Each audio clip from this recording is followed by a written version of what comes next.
There was no way United were ever going to win that game. Bruyne didn't cover himself in glory. This has always been the issue. I mean, I don't think Onana is good enough, but I don't think we've got a goalkeeper on the books who's good enough. It just underlines the massive issue that Ruben Amorim has got on his hands. I actually think they've got bigger worries than defence and the goalkeeper. I think in attack. I think Manchester United do not score enough goals, and that has been a big problem for a number of years. And until they address that, they'll keep deflecting away to the goalkeeper, maybe somewhere else. There's just not enough goals in this team, and you do worry where the goals are going to come from between now and the end of the season. So it's going to be the lowest points total that they've ever picked up in a Premier League season. And they've equalled a club record for the number of Premier League defeats in a campaign. When you look at Newcastle and the way that they are set up, they look more like the third best team in the country than anybody else right now. That midfield three is as good as anything in the Premier League. It's got everything. If Newcastle keep that midfield three together, there's no doubt in my mind they'll be finishing in the top three. We spoke about Isak maybe leaving. I think he's the best all-round round nine in world football. But if they finish in the top 3-4, these players might stay.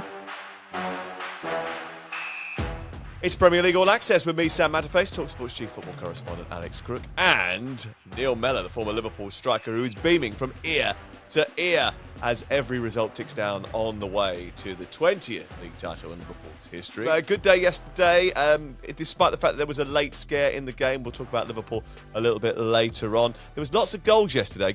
We had a sort of debate last week about the product. Alan Pardew was saying that he was concerned about the product of the Premier League, and that was in the aftermath of the Manchester derby. I think everyone went goal crazy this week, Neil. Well, I think if you're going to watch Man City v Man United, yeah, you might think there's a problem in the Premier League. But I think there's a lot more exciting teams to watch. And for me, yeah, there's not a problem. I love watching the football, of course. There are going to be teams that haven't been at it this season. They'll come back.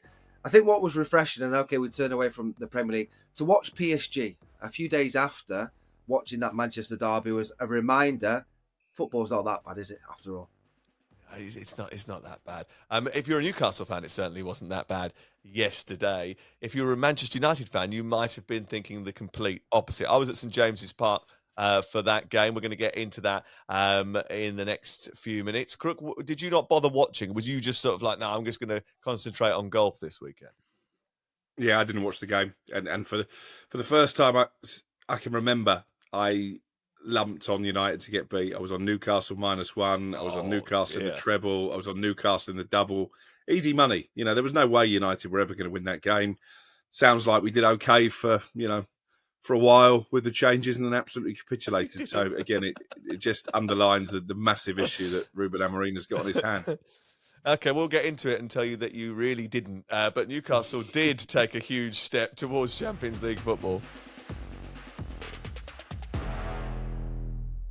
Well, Newcastle United accelerating away from the fallen giants. That was the key story last night. I mean, it was a terrific performance, I thought, by Newcastle. And Neil, when I got the team sheet yesterday, I looked at the midfield trio of Sandro Tonali, Joel Linton and Bruno Guimaraes. And then I looked at what they were up against. And I thought, Manchester United got no chance here. And that's the area of the field where they absolutely bossed it. Yeah. And I also think that they've got quality in the final third, which United don't have the same level of quality. So I think there's a big difference. Newcastle are a good side. They've shown that. They had a little spell where you're thinking, would they maybe dip out of the top four? But now they look a strong as maybe to finish third. They've been that strong. But that midfield three is as good as anything in the Premier League. It's got everything. It's got the power. It's got the aggression. It's got the cleverness on the ball. So for me, if Newcastle keep that midfield three together, there's no doubt in my mind they'll be finishing in the top three. In a striking situation, if you're Alexander Isak yesterday, you absolutely irritated, frustrated, annoyed that you didn't get on the score sheet and Harvey Barnes and your other colleagues did. Still got an assist. Still got himself an assist. A goal contribution. Yeah. Do you feel that? Do you feel that in the same way as you feel a goal? No chance. No. Strikers want to score goals, and Isak is a goal-scoring attacking player, isn't he? I think he's the best all-round round nine in world football. I think for me, if he gets a chance, you think he'll score that. I know that he was denied by a decent save in the end from the United goalkeeper, but he is outstanding. And he gives Newcastle that presence, that threat, and it allows them to dominate games. And no surprise with the score, 4-1 against United. It was an emphatic win. And that's where Newcastle are. Newcastle are in a much better place at the moment than Manchester United. And Isak has been linked with several moves away from Newcastle in the summer. There's lots to talk about where he's going to end up. Liverpool have been mentioned, Alex. Is there a possibility that he ends up at Anfield? There's certainly strong interest. I mean, it's not going to be a cheap deal to do, especially if Newcastle qualify for the Champions League. But all the time, he doesn't sign a new long-term contract. I think it makes them vulnerable. And they might have a decision to make, Newcastle. Do we cash in and get 120, 150 million pounds for one player and reinvest it in the rest of the squad? Because we know from a PSR perspective that they're always treading a very fine line. He would be a massive loss, wouldn't he, for Newcastle? And it would be a pretty formidable prospect now that Mo Salah's tied down, if both of them were spearheading the Liverpool attack next season. Yeah, obviously the story before the game was all about Andre Onana being dropped and Altay Biandia being picked ahead of him. But he didn't cover himself in glory for one of the goals. He did make a really good save. But there was always this sort of issue is whatever happens on Sunday, is it going to influence what happens on Thursday night? And interestingly, we spoke to Ruben Amorim after the game and asked him, what was the reasons behind it? And he said, I need to take him out of the firing line. Did you decide not to put him in the squad, or did he decide himself that if he wasn't going to be playing, he wasn't going to sit on the bench? And he said, it was my decision. I didn't put him on the bench because every time something happened in the game, the cameras would pan to him and that would be the picture. And I didn't want that sort of pressure. Crook, what happens going forward? Well, he'll be straight back in, won't he, on Thursday night, because Binder didn't cover himself in glory. This has always been the issue. I don't think Onana is good enough, but I don't think we've got a goalkeeper on the books who's good enough. So it's not a surprise that they're scouring, looking for a goalkeeper this summer. I expect them to sign one, if not two, because I think Binder will probably leave, and there's every chance that Onana upsticks to Saudi Arabia as well. But I hope from a United perspective that his one game out of the squad has given him time to reflect and just cut out the basic error, because he's not a bad shot stopper, but the mistakes he makes, to me, seem to be a lack of concentration. And that I think that's a mental thing as much as it is about his ability. So he's going to be tested on Thursday night, no question about that, because that's not a defence that protect their goalkeeper particularly well. Neil, if you're a striker in that situation, a teammate of a goalkeeper who has been involved with a spat with a former player, are you sitting there thinking to yourself, what are you doing that for? Are you holding him to account in the dressing room? Well, yeah, I mean, it's all negative. It's all negative stories, all negative headlines. And at the moment, Manchester United don't need any more. I think when you look at United of old, they'd always have one of the best goalkeepers in the league. And they don't have that in the moment. You could name several better goalkeepers in the Premier League than Onana at the moment. So it is what it is for Manchester United. I actually think they've got bigger worries than defence and the goalkeeper. I think in attack, I think Manchester United do not score enough goals. And that has been a big problem for a number of years. And until they address that, they'll keep deflecting away to the goalkeeper, maybe somewhere else. And that, for me, is the biggest area they need to address. Absolutely. And we've been saying this for a couple of years now. Even when they were getting into the Champions League and European competition, they were still the lowest scorers of the teams in their department. And that's just been getting steadily worse over the course of the last 3 or 4 years. And it's going to get worse now because Joshua Zirkzee is probably not going to play any more part in the rest of the season. That hamstring injury looks so severe that he had to be carried off by the medical staff yesterday afternoon. So that means that Rasmus Højlund is the only fit out-and-out striker for Manchester United. And bearing in mind he's scored 1 goal in 26 games, that doesn't bode well, Crook. I think it's more than that now. Is it 1 in 28 after this week? I mean, either way, it's a shocking record for a Manchester United number 9. Obviously, Zirkzee came up with a big goal away from home in the first leg. And there is a player there. I was very critical of Zirkzee early in the season, particularly after that Newcastle game at home. But fair play to him. He's shown brilliant mental toughness to bounce back from that. I think he's got a really nice touch. He holds the ball up well. He's a clever footballer. And actually, for 30 million quid, I think he's probably got a future at United. For 72 million, Rasmus Højlund definitely hasn't. He's shot to pieces and he has to be moved on in the summer. Obviously, they're going to have to take a financial hit on that and they need to sign a proper number 9 because you've been saying it for a while. Neil's just alluded to it there. There's just not enough goals in this team and you do worry where the goals are going to come from between now and the end of the season. So it's going to be the lowest points total that they've ever picked up in a Premier League season. And they've equalled a club record for the number of Premier League defeats in a campaign. Apart from that. But, I mean, can you scratch it? Can you find any positives? What are the positives for Manchester United right now? I mean, I suppose the positive is they're still in Europe, right? Until Friday, anyway. Still the only unbeaten team in the Champions League or the There you Europa League, go. I have out of 72 go. teams. So, I mean, it's all about Europe, isn't it? That's why I had no interest in the game yesterday. And it's a sad state of affairs when you're just writing off the rest of the season, because ultimately in the Premier League, we're going to lose more games between now and the end of the season than we'll win. And we've made it difficult in this tie against Lyon that, we should have been coming back to Old Trafford with a lead. Thanks to Onana, that won't happen. And I'm there on Thursday night for talkSPORT. It's going to be a nail-biting evening. And even if they get through that, Bilbao in a semi-final with the prospect of them playing in their own stadium in the final, is it going to be an even more difficult task? Tonali and Bruno both on the score sheet yesterday for a Newcastle United team that seem to have weapons from all over the place, Neil. Harvey Barnes has got a bit of an issue in the fact that he has come into some brilliant form just at the time that Anthony Gordon has returned to full fitness and come back from his ban. And Eddie Howe, who was absent yesterday, and we hope that he is getting much better now, has got a bit of a problem, hasn't he? Because he's got all these attacking talents. How's he going to get them all in the team? It's a nice problem. I think there'll be a lot of Premier League clubs that would like to have that problem. And credit to Barnes, because obviously he's had to be patient. He's seen the form of Murphy and Gordon and thought, where am I going to get the game time? And when it's come along, he's taken that opportunity. I thought his goal yesterday, I think it was Newcastle's third, where he just sort of seemed to walk through United defence. But that's quality. That is top quality to have the mentality to go, I'm going for this, and being positive and then finishing it. That was outstanding. So I like him as a player. I think he'd be useful off the bench anyway when Gordon is back fit. But that's a strength of Newcastle. They've got real quality in the final third. And Gordon coming back, that's a big boost for them, because they've got some big games coming up and they'll need all the firepower they can to get these results and finish in the Champions League. And that could be the difference next season. We spoke about Isak maybe leaving, but if they finish in the top 3-4, these players might stay. And all of a sudden, it's a case of other clubs who are trying to get those players might not be able to get them, because Newcastle will have Champions League football again.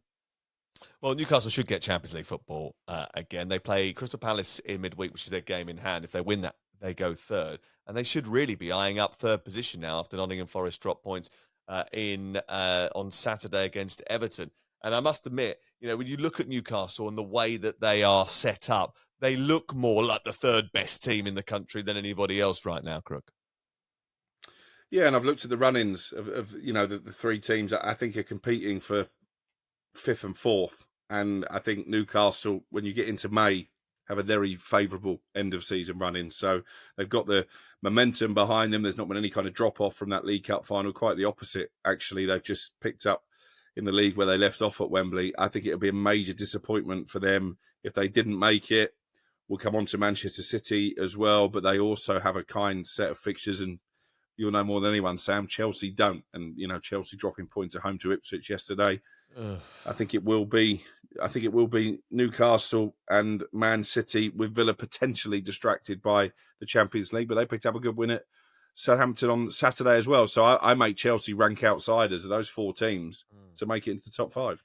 Which is what we said about 2 months ago, but you sort of thought they would get into it. You didn't think Manchester City would get into the top 5, and I said to you, I think it'll be them and Newcastle. So we'll go back and dig that one out, and you can say, well done. It's all right, don't worry about it. Manchester City, let's talk about them, because they beat Crystal Palace 5-2 on Saturday. I went to this one as well, Neil. Kevin De Bruyne, he was absolutely terrific, and I thought it was really interesting that afterwards he made a point of telling everybody, you know what, I'm pain-free now. That's why I've played so well today. And from the vibe I was sort of getting afterwards, it felt like Manchester City were the ones who said, we don't want you anymore. You can go. And he was proving a point saying, look, I could still do a job for someone. But it does look like he's going to go off to the MLS. How big of a miss is he going to be to the Premier League? Yeah, big. He's been brilliant. Absolutely superb. Maybe not at the best he has been in recent years. Obviously, the injuries have troubled him. But just a reminder in that performance against Palace, just how good he is. I mean, I think he hit the post, he scored, he created chances. So he's been a brilliant player for the Premier League. Maybe he's at the stage where he needs that fresh challenge.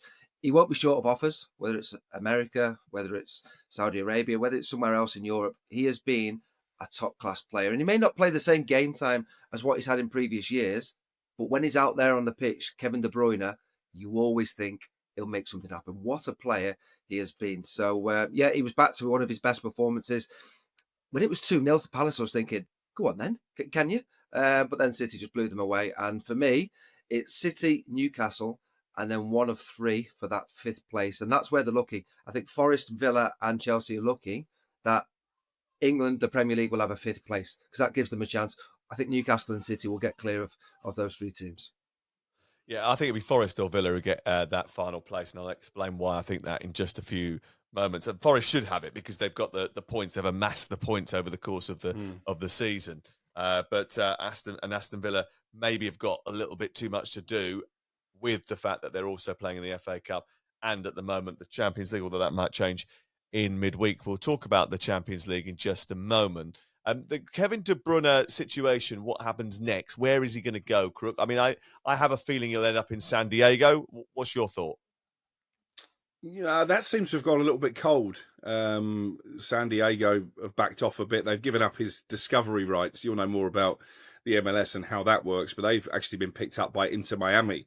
So it looks like they're in the box seat now to link up De Bruyne and Messi.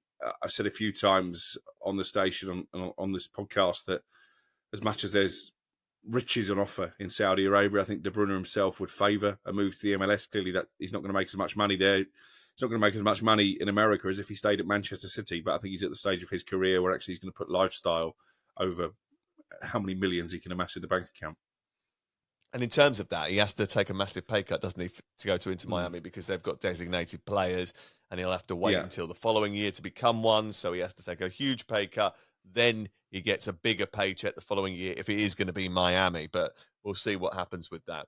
Neil, the free kick that he scores really baffled me because I couldn't understand the lineup of the Crystal Palace wall and why Dean Henderson ended up in lead boots. Explain that. I mean, I can't work out whether that's just a mark of genius or whether the fact that the setup from Dean Henderson is completely wrong. Is it the post and gone in? I thought it was a great free kick. Yeah, I can't really. How's it gone through the wall? Well, that's not on Henderson if the wall aren't going to be brave enough and stand the position they're in. You know, he's just standing in there going, you do your job. And clearly they didn't. But yeah, I mean, that's De Bruyne recognising how he can finish it. And I'm not really blaming the goalkeeper for that one. I thought that was a bit of De Bruyne brilliance, really. Interesting. Marmoush looking like savvy business because, yet again, he caused problems for an opponent's defence and they have got a favourable running, barring the Villa game next week, which is live on talkSPORT. Should be a straight shootout between them and Chelsea, Villa and Forest for a place in the Champions League. Chelsea dropped points against Ipswich. There's not many teams that have dropped points against Ipswich this season, but to do it twice, I mean, should that not? I mean, I don't know how to explain it, to be honest with you. I watched the game yesterday, and I am at a loss. They had 34 shots, Chelsea, but they allowed Ipswich 13 shots as well. It's like they looked back at last weekend and heard everybody moaning about the fact that it wasn't entertaining enough and said, "Oh, we should do something about this." I mean, it's criminal, really.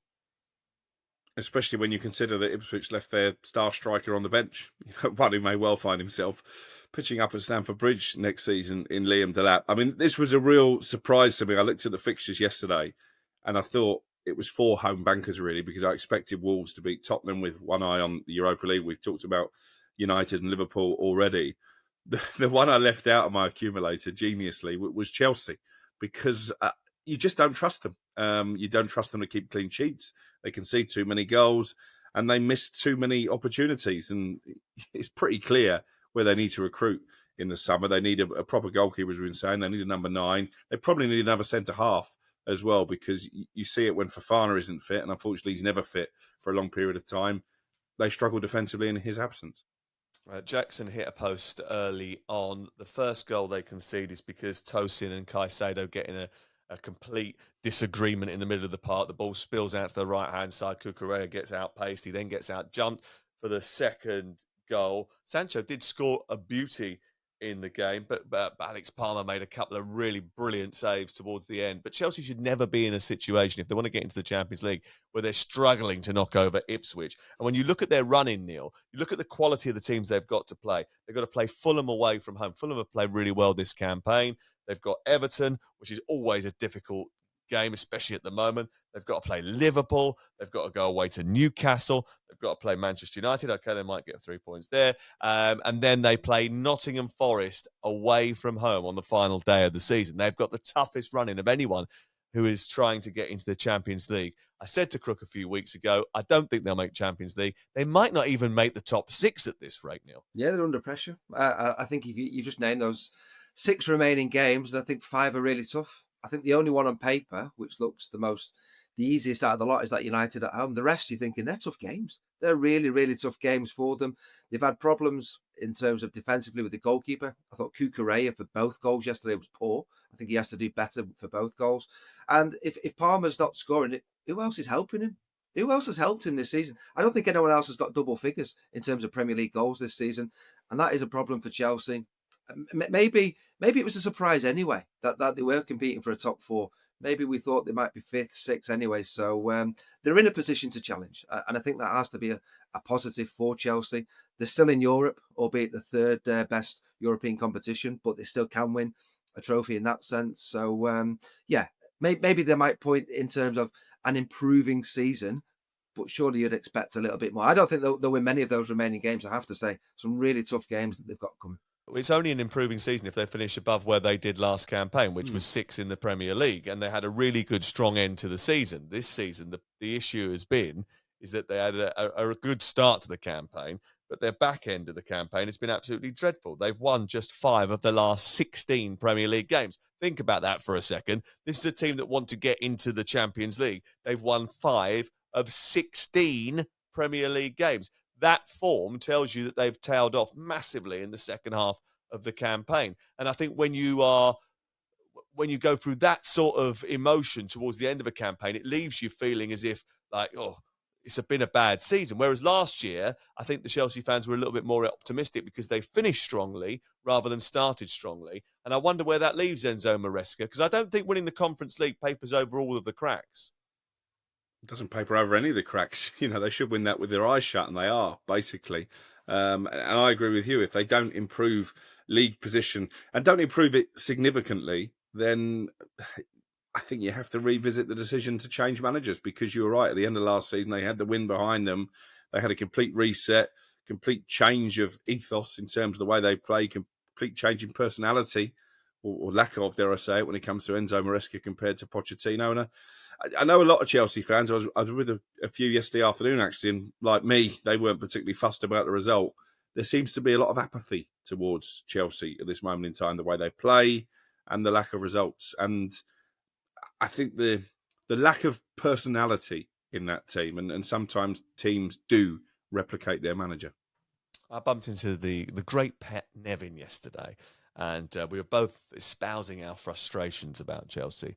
And what we can't get our head around is if you look at what happened when the new owners came in, where Chelsea were, what they'd just won, and where they are now, and how much they've spent in a very short period, it's baffling. No one can really work out how you can put. It's almost a little bit. Do you remember that? I don't know if you remember this, Neil, because you're a lot younger than both Crook and I. But that game, was it Brewster's Millions, where he had to lose as much money as he could as quickly as possible? It's almost like they're playing that game. I just don't get it. I don't get how you can spend over £1 billion on playing staff and it still look like that. It just doesn't make any sense to me. The squad depth is non-existent. You've still got kids from the academy. And then you make a list of the kids from the academy that they've moved on, and you're thinking to yourself, those would be better than what they've got now. It's so baffling. It's so frustrating to try and sort of keep across. But anyway, if you want to open a counselling session for me, that's absolutely fine. It's no problem. I obviously need some serious help, as do Nottingham Forest, because they've just come off the pace a little bit, haven't they, Neil? Defeated again at this weekend. And Everton, who have done brilliantly, I think, over the course of the last few months over David Moyes, picked up another victory, and it was very late on when they did it. Yeah, probably deserved it as well. I've watched Everton under David Moyes and been really impressed with how he's changed things there. They're a hard team to beat. I thought it would be a close game. The only surprise is that Forest did lose at home because they've had a really impressive home record. And you're thinking, if they do want to get in the top 4, they've got to be winning those sort of games. And Everton being the better side is a little bit of a concern. I thought Alanga being on the bench was a blow for them. I think he's been absolutely brilliant for Forest this season. And I don't think they're going to lose many games, Forest. I just wonder, will they be able to win enough to really get themselves in that top four? So that's my only concern. By the way, I think it'd be brilliant for football if they get in the top 4 or 5. I think it'd be absolutely brilliant. A lot of people said, they'll be near the bottom this season. But they've been really refreshing to get in the mix with the big boys and say, we might finish in the Champions League. I think it'd be great. And they've still got the FA Cup semi to look forward to as well. There's a piece of silverware there. I'm sure that'll bring a lot of excitement for the Forest fans. I like what they're about. It was a surprise result, but they have to bounce back. Next game, Spurs away. So could have been a lot worse than that, couldn't it? Crikey, yeah. And that Spurs away game comes on the Monday night after Spurs have played in Frankfurt on the Thursday night beforehand. And look, it's a massive, massive week of midweek European football. But that game in particular is probably the biggest. And we'll talk a little bit about the midweek football coming up in the next few moments. The Champions League in particular is a tightly contested race in the Premier League. But what happens when Real Madrid entertain Arsenal and Aston Villa take on PSG? Well, it's a huge game for Aston Villa. They've got to somehow claw back a 2-goal deficit. Emery went with a very strong side against Southampton. Was that the right move, or should he have rotated a little bit more with the PSG game to come? Well, he made 4 changes and he left Ollie Watkins on the bench. So I'd imagine Watkins starts this game in midweek. But I think it shows the squad depth that he can make 4 changes. And we're still saying, well, actually, that's a really strong Aston Villa team. All 3 goals came from substitutes. And I think you have to credit Villa and the hierarchy that they went for it in January. They realised they had the opportunity to achieve something special in terms of going deep into the Champions League, maybe winning a first trophy in nearly 3 decades in the FA Cup and getting a Champions League place in the league. And they backed their manager, and all those players are having an impact. I thought Asensio, he missed 2 penalties, which is unfortunate, but he was brilliant. He was head and shoulders the best player on the pitch. If you take away the 2 missed pens, brilliant instinctive finish by Watkins, suggesting that he's back to full sharpness after obviously struggling with injuries in the last few weeks. He was able to rest Luca Digne and Pau Torres, who you would expect them to start, John McGinn as well. So I think he played it perfectly. And yes, they had to be patient.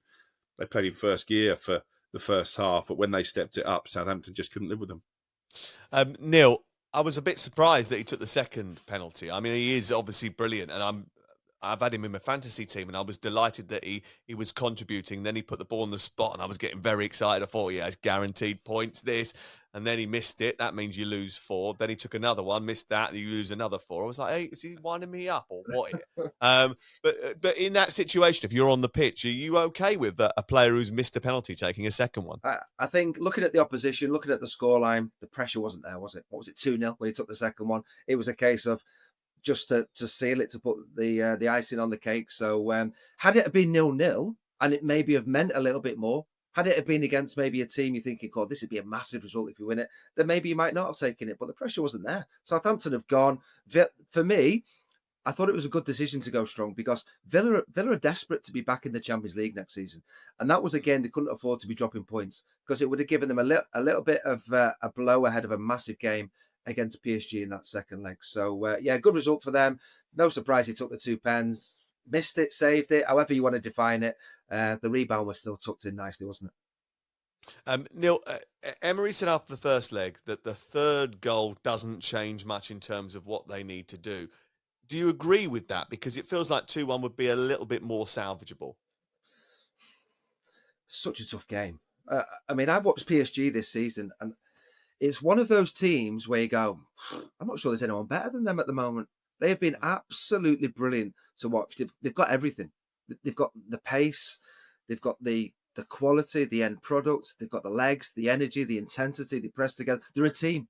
And I don't buy into the argument of the superstars have gone and they're different. I get Mbappe's gone, Neymar, Messi, that era, but they've still spent a lot of dough. Look at how much money PSG have spent, and you might not call them superstars, but they are unbelievable players. They've spent so much money. Doué, 50 mil.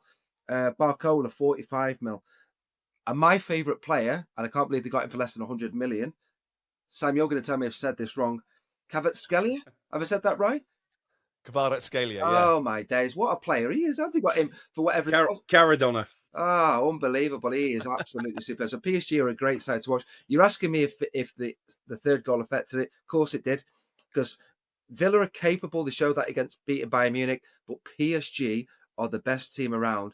And if Villa were to draw that game, that would be incredible to stop PSG winning. I think PSG are too good for Villa. By the way, Villa have done great to get to the quarters. So I think that's great. And they want a taste of that again next year. I just think PSG are too good. Interesting, isn't it? Because the other thing that would be frustrating for Emery is he'll look at PSG, a team that he used to manage, and he'll go, hold on, they've had a weekend off in between these two games, whereas we've had to go to Southampton. You know, it's not the hardest place to go. Could have been worse, obviously.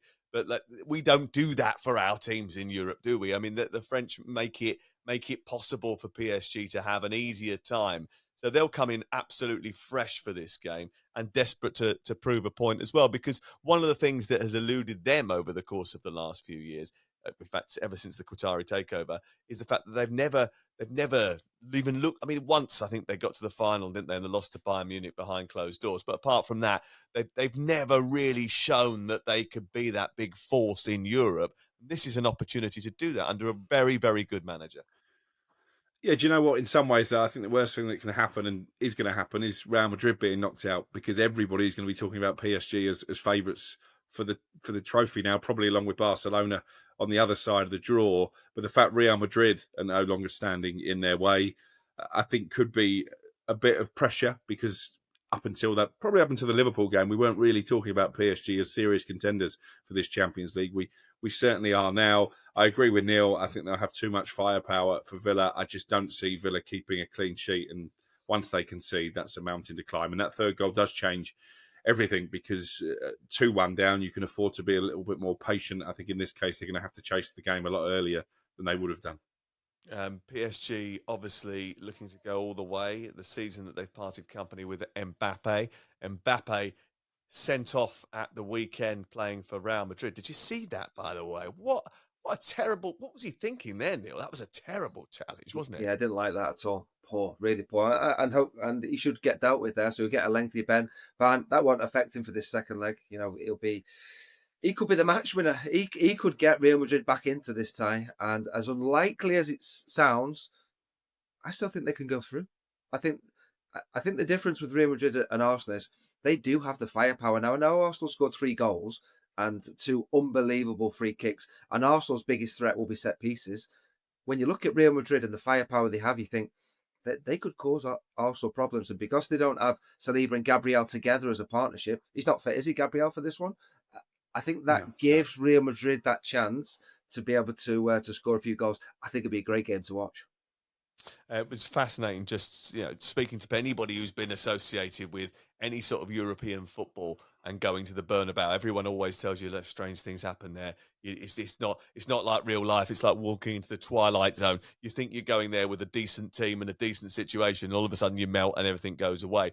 I don't think, having watched Real Madrid this season, I never thought that they would go through against Arsenal. I thought Arsenal would just get the job done. I think the 3-goal lead really gives them a massive opportunity, Arsenal.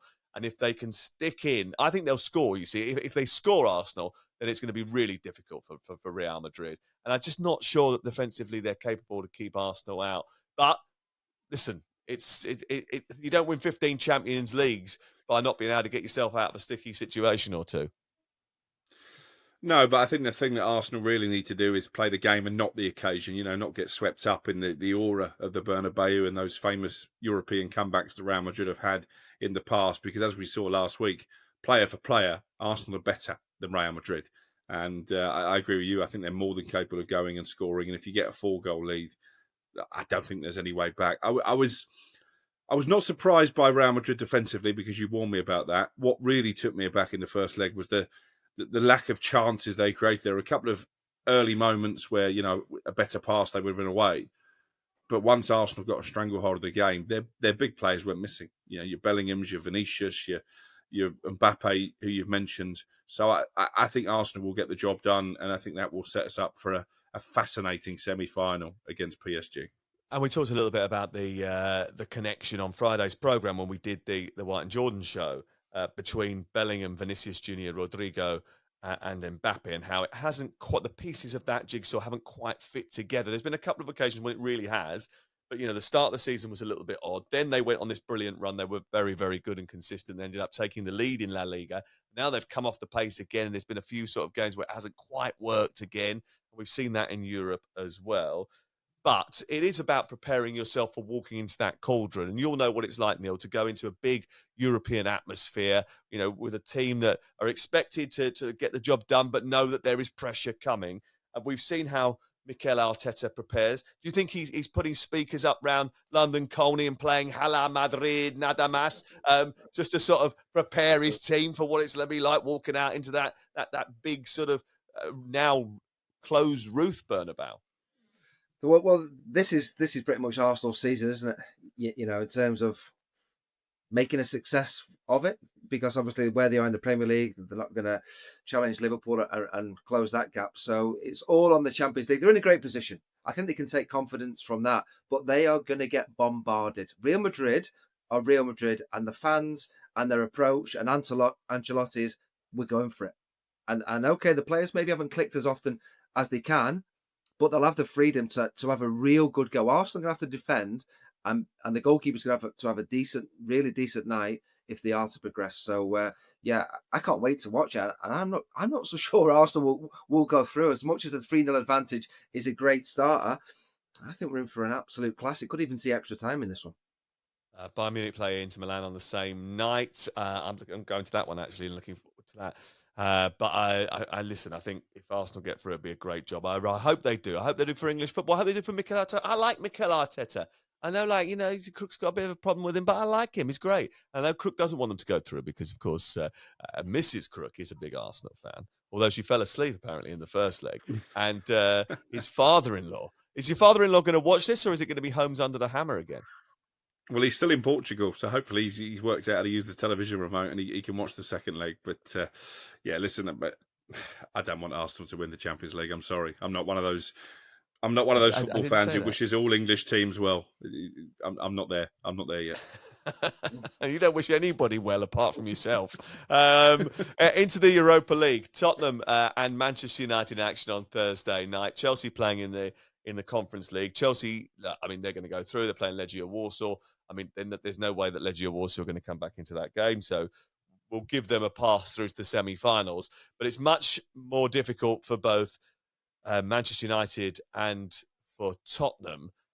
And a lot is said about how it hinges, all of this, the whole season for Manchester United hinges on this competition. But for Spurs, I think it's more stark, isn't it, Neil? Because Ange Postecoglou, basically, if we to believe all of the reports that he's reading as well, because he keeps referring to them, he needs to win this competition to stay in situ. Can they win in Germany? They can, but it'd be a big surprise. I think it'd be a really big surprise if they were to progress. I think it'd be an even bigger surprise if they were to win the competition. I think the way we've seen Spurs this season, what are they, 15th in the Premier League? They've just not been at it, and they blame the injuries, and of course that has affected the season. There's no doubt about that. But going into a big game like this, I just don't fancy them, and that is the reality of where Spurs are at the moment. Frankfurt are going well in the Bundesliga, the third at the moment. A 1-1 draw, they'll take that in the first leg, but I think they'll be better, and I just don't see Spurs being able to go through in that game. So disappointing season. Whether they keep with the manager or not, I don't know, but it's been a really poor season for Spurs, and this is the only way they can salvage it. But it'd be a massive surprise if they got through to the semis. I watched the game against Wolverhampton Wanderers back this morning, and I was flummoxed that a team that are desperate to try and sort of play themselves into a bit of form and making such elementary mistakes. Their goalkeeper, who you really needed, you're going to need a really good performance from your goalkeeper on Thursday night. There's no doubt about it. Going into the atmosphere of Frankfurt, they haven't lost in Europe for over a year at home. Yeah, they've lost 1 or 2 games recently in their own backyard in the Bundesliga. It's been a very competitive sort of Bundesliga behind Leverkusen and Bayern Munich. But Guillermo Vicario was at fault for the first goal, almost gave away a second goal straight afterwards. And then the second goal that did go in was another huge mistake. Then the third goal was Romario being weak and getting pushed off the ball by Ryan Aït-Nouri. I mean, if that happens, you're going to be, with all due respect, you're in massive trouble.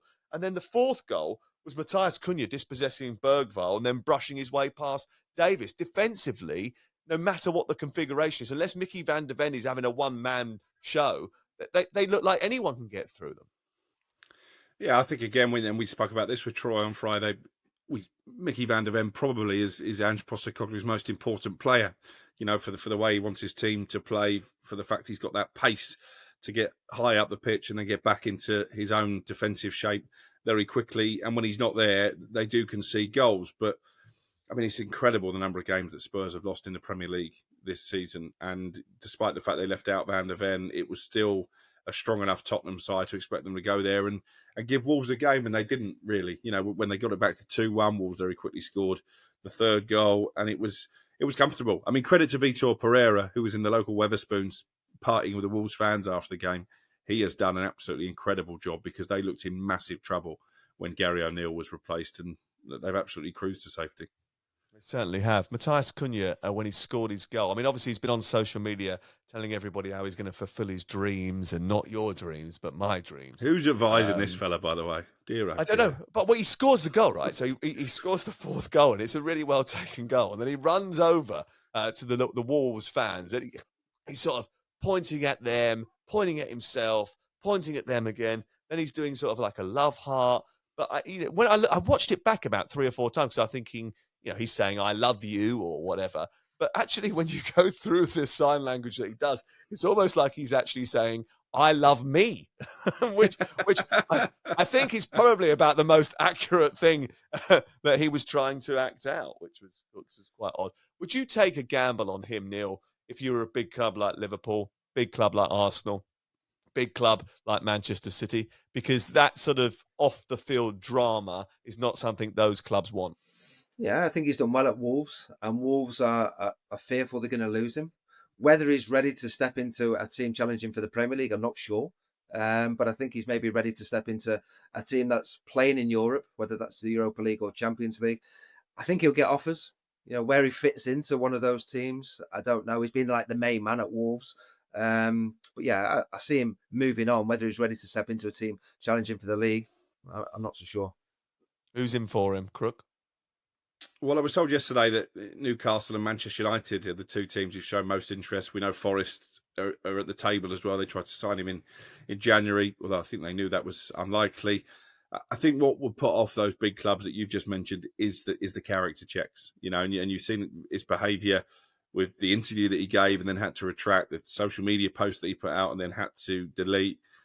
I'm told even his own teammates find him a little bit of a pain in the backside. Certainly his manager does as well. And yeah, I'm not sure one of those top clubs are going to take the gamble, but I agree with Neil. He'll get a move, I think, probably to Old Trafford.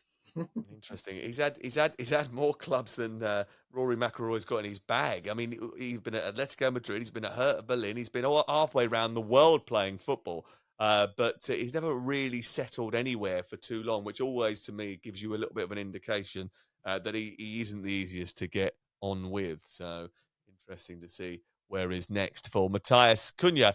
Before we do go, let's do the Neil Mellor section, shall we? Where Neil talks to us, tells us all about his thoughts on Liverpool. They've re-signed Mo Salah. They're just about to re-sign Virgil van Dijk. They're about to win the league. It's basically halcyon times at Anfield. Is this where we're going to lose some listeners? Sorry for any United. You're going to lose me. Well, stick there. Everybody wait, because when we come back, Neil will be professing his love for Liverpool and Arne Slot. Well, first of all, I mean, I think the first thing we should say is that when the whole sort of changeover happened, Jurgen Klopp was leaving last summer and Arne Slot was coming in. No one really knew what was going to happen next. You had a new sporting director in Richard Hughes. Michael Edwards was coming back, but he wasn't coming back to Liverpool. He was coming back to the Fenway Sports Group. It was a very unsettled time. I mean, you fast forward to the April of this year, and I don't think there are many Liverpool supporters could have thought that it would go as well as this. It hasn't been perfect because obviously Trent Alexander-Arnold is going to leave on a free. But apart from that, the manager that they've picked, the way that manager is slotted in, pardon the pun, to the whole group, the fact they've signed Salah, the fact that they're going to sign Van Dijk on another contract, and the fact that they've won the league, He's just about the perfect changeover that has ever happened in British football, isn't it, Neil? Oh, unbelievable. What an incredible first season for Arne Slot. I think when Jurgen left, there was concern. There's no doubt about that Liverpool would go from being the title challengers to maybe being back in the sort of challenging just to finish in the top four. So that was realistic concerns. The squad that Jurgen Klopp left Arne Slot was at a top level, but the manager had to show and earn the trust of those players and show that he was a good coach. And that's where you have to give Arne Slot credit, because if he wasn't, there would have been a lot of unrest. A lot of players wouldn't have been at the same consistent levels that they had been under Jurgen Klopp. And there'd be a lot more stories coming up. He wants to leave. He wants to go. Now, the fact that Salah signed his contract, it's been bubbling along. Will he stay? Arne Slot has convinced one of the best players in world football that he is the right coach for him in the next couple of years. Liverpool is the right football club for him. So that is one of the strongest messages for all Liverpool fans and for the world of football, that Liverpool are going nowhere, even though Jurgen Klopp has left. So the title looks imminent, 2 more wins, and it's done. But it's what comes next. If Van Dijk, Salah and Trent would have all left this summer, that would have been a big concern as well. That would have been a big change for Liverpool. And I think there will be changes for personnel. But Salah staying is a massive statement to say Liverpool are here to stay. And that's credit to Arne Slot on the trust he has gained from those top-class players, and Salah being obviously the most important. It's also credit to Richard Hughes, who led the negotiations, identified Arne Slot as the manager, decided to bring him in, has dealt with the Salah situation brilliantly, I think, in that he was asking for everything, Mo Salah, and they've just about done the deal in the right way, I think, which keeps everybody happy and keeps Salah at the club and doesn't get to the point where you're breaking the bank so that everybody else walks in the door and says, can I have £500,000 a week, please? Thank you very much. So the negotiations were done really, really well. The next step is the summer transfer window and how well they do in that. But we've known Richard Hughes for a very long time. He was a player down at Portsmouth when we were working there. He's an excellent judge of character, Neil, actually, because he didn't like Crook for a very, very long time. But he's an astute man in terms of identifying talent, as Bournemouth have sort of found out, right? Because Bournemouth have brought in some really, really very good players. But it is a big test now what happens in this summer transfer window. How much business do you think they're going to do, Crook? I think a lot. I mean, we've spoken about Alexander Isak. Milos Kerkez is certainly near to the top of their list of targets as well. I think they'll bring in a new left back. They want another centre back, and it's interesting that Dean Howson, who at one stage we thought was Real Madrid bound, looks like he might stay in the Premier League now. And Liverpool's certainly one of the teams who've held talks with his advisors. Probably they need another option in midfield as well. But what they've done really well, they didn't bow to public pressure. And in this world of social media and where you get judged on if you win or lose the transfer window, they kept their powder dry, didn't they? In the last 2 windows, they thought, right, there's nobody out there who's really going to improve us at this moment in time. We need the manager to bed in, to get his own philosophy across. We need to sort out the contract situation that we have. Let's not sign players just for its own sake. Let's wait until the end of Arne Slot's first season and we go from there. So I think they're going to be one of the most active clubs in this window, along with the likes of Arsenal and Manchester City, because obviously City need to rebuild. It's pretty clear where Arsenal need to strengthen. So I think those 3 teams who I expect to be competing for the title next year are going to spend a fair few quid. And Neil, where do you think the most important positions are for Arne Slot, Richard Hughes, the Fenway Sports Group to strengthen that Liverpool squad? I think that's hard to say when Liverpool are sat top of the table and look like they're going to win the league. So I think changes will come, and not really seeing loads of changes at Liverpool over recent years because they've got a good core now. There's a lot of really talented younger players. A few years ago, it was quite a few older boys. They've now moved on. It feels a little bit younger. I think a 9 maybe certainly identified. I think left back to go alongside Andy Robertson. Centre half, Liverpool are light. Got Nick Canate and Van Dijk. Kwanzaa's been playing right back. Gomez has had his injuries. And maybe a 10 as well. You look at Szoboszlai, you look at Harvey Elliott, you look at Curtis Jones. So there's always possibilities to add and strengthen to the team, but you don't want to unsettle what they have at the moment. And we're talking about characters, Cunha before, weren't we? And and Liverpool will do the homework. And that's the really pleasing thing, and things for Liverpool to look forward to. You mentioned Michael Edwards coming back to the football club and Richard Hughes. There's been a lot of uncertainty over the last 2 years at Liverpool in those areas. Now Liverpool, with the recruitment, I believe will get more right than wrong. And that'll be the difference. Some clubs will recruit and spend a lot of money, but will they get the right sort of recruitment? And I think with what Liverpool have in place with Edwards and Hughes, I think Liverpool can trust that they'll get it right. It's a big weekend, a big week. That Liverpool could end up edging towards the title next weekend. Of course, we'll follow it on talkSPORT. But this midweek, we're concentrating on the Champions League, and we've got kickoff on Tuesday night, Wednesday night commentary from Madrid as Real Madrid take on Arsenal. Thursday night, Manchester United, Lyon is live on talkSPORT, and Frankfurt, Tottenham is on talkSPORT too. Interestingly, we've also got Newcastle versus Crystal Palace, which sort of goes under the radar because of all the European football, but it is massively important for Eddie Howe's team. That's 7:30 on Wednesday nights, live on talkSPORT too. So basically all the football that you need this week is live on talkSPORT, and we're very much looking forward to bringing it to you. Crook Neil, thank you very much. Cheers for not bothering to watch Newcastle Manchester United yesterday, but still being able to contribute. We appreciate that. Wow. Neil, congratulations on winning the title. I know it's still got 6 points to go, but everybody else has given up now. You're fine. We're giving it to you. It's fine. We've started doing the etching on the bottom of two more wins. Still 2 more wins, Sam. Come on. Want to do it at Anfield, by the way. If there is a preference, and if you can, it would be great to do it at Anfield, whether it's Spurs. I'll tell you where you're going to do it. You're going to do it on my birthday, the 27th of April. It's going to be Liverpool-Tottenham, FA Cup semi-final day. It'll get over the line that day. What a birthday for you. What a birthday for you that will be. I'll be at Wembley. It could be this weekend, couldn't it? If Arsenal lose to Ipswich and Liverpool beat Leicester, that's done, isn't it? Job done. It is, yeah. It is. But I mean, maybe they will lose to Ipswich. I don't know. It's possible. We'll see what happens. It could be this weekend. If not, it'll be next weekend. Look, they're going to win it, and good luck to them as well, because I thought they've done a really, really, really good job. Thank you very much, Neil, for giving us your time this morning. More live football on talkSPORT this week, and of course next weekend as well. And the FA Cup semi-finals are just around the corner too.